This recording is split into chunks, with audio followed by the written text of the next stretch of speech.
Halo semua, saya mendapatkan banyak komentar dari teman-teman muslim yang berkata bahwa orang pintar masuk Islam. Bahkan ada yang memberikan saya daftar nama-nama orang pintar yang masuk Islam. Tetapi ada satu hal yang kurang dilihat oleh teman-teman yang muslim. Orang pintar yang masuk Islam itu pintar ngapain? Jadi pada video ini kita akan bahas beberapa orang yang teman-teman katakan pintar itu ya. Oke, kita mulai sekarang ya.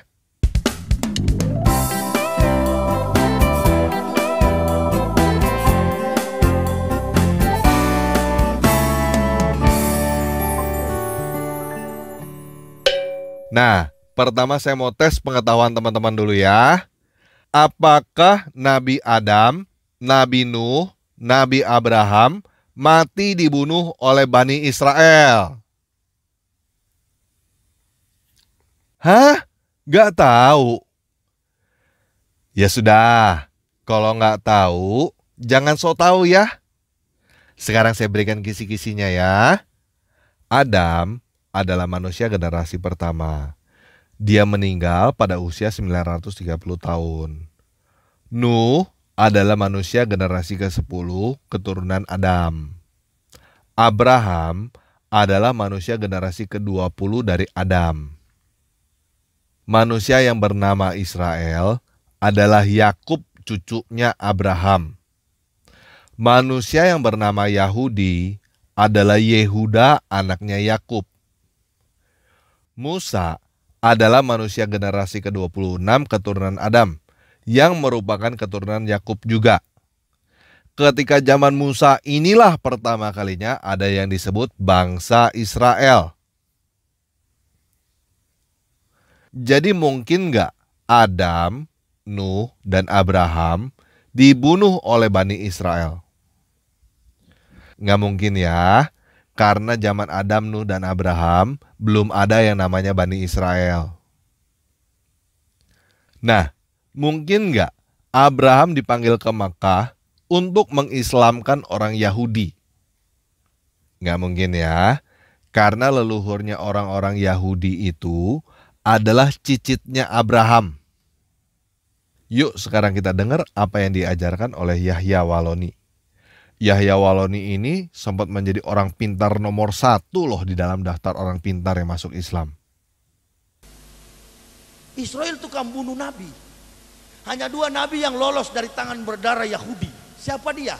Nabi Isa alaihissalam dan Nabi Muhammad sallallahu alaihi wasallam.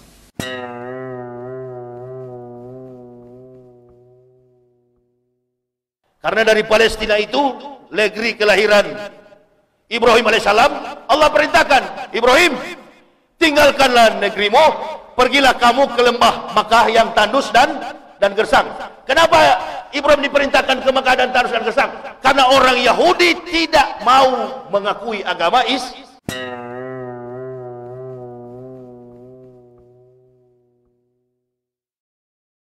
Nah, bagaimana? Pinter gak Yahya Waloni? Kalau kamu berkata bahwa Yahya Waloni pintar, itu bukan karena Yahya Waloni benar-benar pintar, tetapi karena kamu lebih bodoh daripada Yahya Waloni. Jadi orang seperti Yahya Waloni ini bukan orang pintar, tetapi orang yang kamu sangka pintar. Paham ya? Jadi kalau kamu lebih bodoh daripada Yahya Waloni, kamu jangan sok pintar.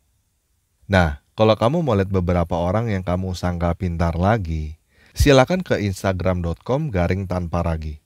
Di situ kamu bisa melihat betapa pintarnya Irene Handono dan Felix Xiao. Oke? Jadi jelas ya? Jenis orang pintar pertama yang masuk Islam adalah orang yang kamu sangka pintar. Nah, coba sekarang saya mau tanya kepada kamu. Kalau kamu adalah seorang Sunni, apakah mungkin kamu mau menjadi salah seorang pemimpin Syiah? Atau dibalik, kamu adalah seorang Syiah, apakah mungkin kamu mau menjadi salah seorang pemimpin Sunni? Nggak mungkin kan?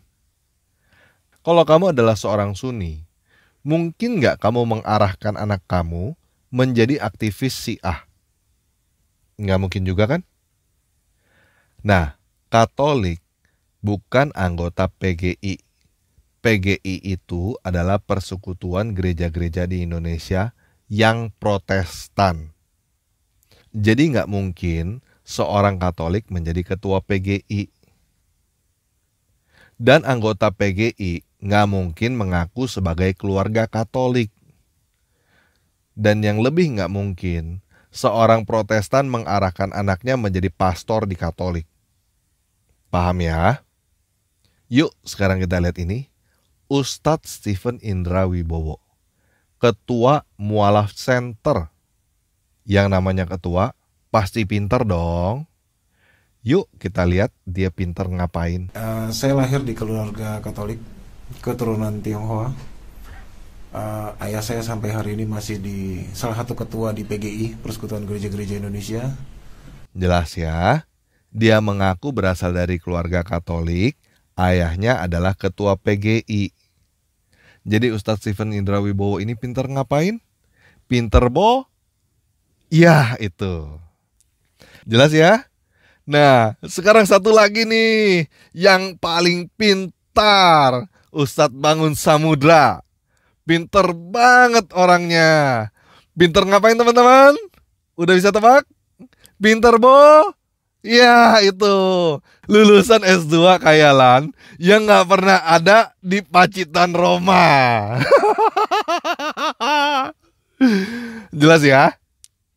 Saya langsung dikirim ke Vatikan Roma. Saya ambil magister teologi di sana. Harusnya 3 tahun. Saya selesai 1,5 tahun. Untuk ketiga kalinya saya mohon maaf kalau saya cerdas. Jelas ya? Orang-orang pintar yang masuk Islam adalah orang-orang yang pintar ngapain? Ya, dan kalau kamu berkata bahwa mereka pintar, berarti kamu bohong. Ya, itu. Jadi sekarang saya mau bertanya nih kepada teman-teman yang Muslim. Kok kamu mau sih dibodoh-bodohin dan dibohongin melulu oleh orang-orang macam begitu? Itu ustadz-ustadz kamu loh. Guru-guru kamu. Guru-gurunya kasih contoh berbohong. Murid-muridnya bagaimana? Apakah kamu beragama untuk dibohongi dan untuk berbohong? Yuk sekarang kita lihat statistik ini. Rata-rata IQ negara-negara di dunia. Indonesia peringkat ke-20 dengan rata-rata IQ 87. Arab peringkat ke-23. Lebih di bawah daripada Indonesia. Dengan rata-rata IQ 84. Apakah kamu masih tidak sadar? Kamu disuruh menghafal apa yang kamu tidak mengerti adalah cara untuk membuat kamu bodoh. Dan kamu dipuji-puji oleh para ustadz karena kamu hafal, cuma supaya kamu merasa pintar. Orang-orang yang paling kasihan adalah orang-orang bodoh yang merasa dirinya pintar. Udah ditipu, masih berpikir bahwa penipunya adalah pahlawan. Berhentilah dari kebodohan guys. Tidak ada kebenaran di dalam dusta. Oke, sekian video kali ini. Yesus Kristus penguasa saya memberkati kamu semua.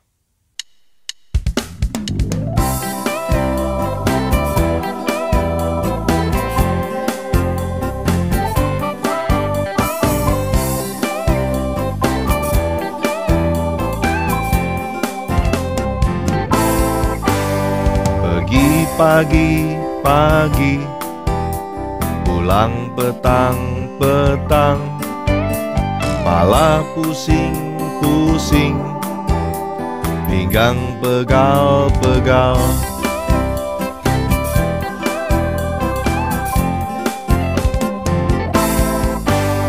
Marta kamu sibuk dan susahkan diri, Maria telah ambil bagian terbaik.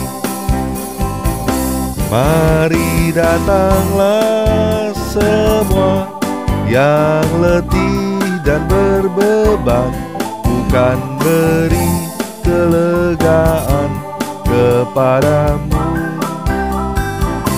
Pikulah kuk yang kupasang dan belajarlah padaku, lemah lembut, rendah hati, dan kau kan tenang.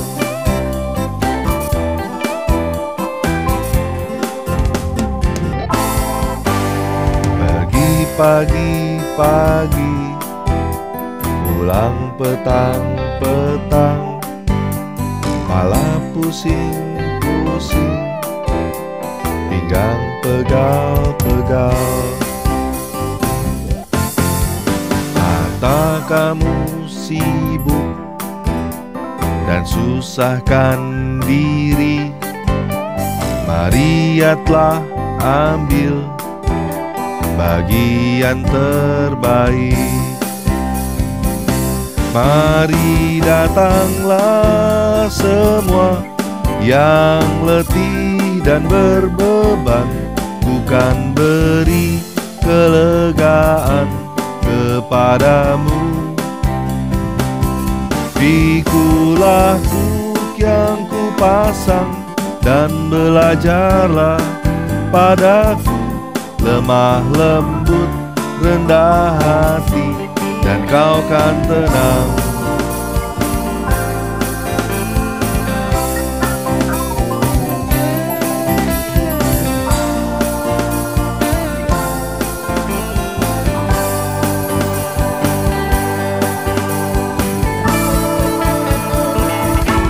Mari datanglah semua yang letih dan berbeban, bukan beri kelegaan kepadamu. Pikulah kuk yang kupasang dan belajarlah padaku, lemah lembut rendah hati, dan kau kan tenang. Lemah lembut rendah hati, dan kau kan tenang.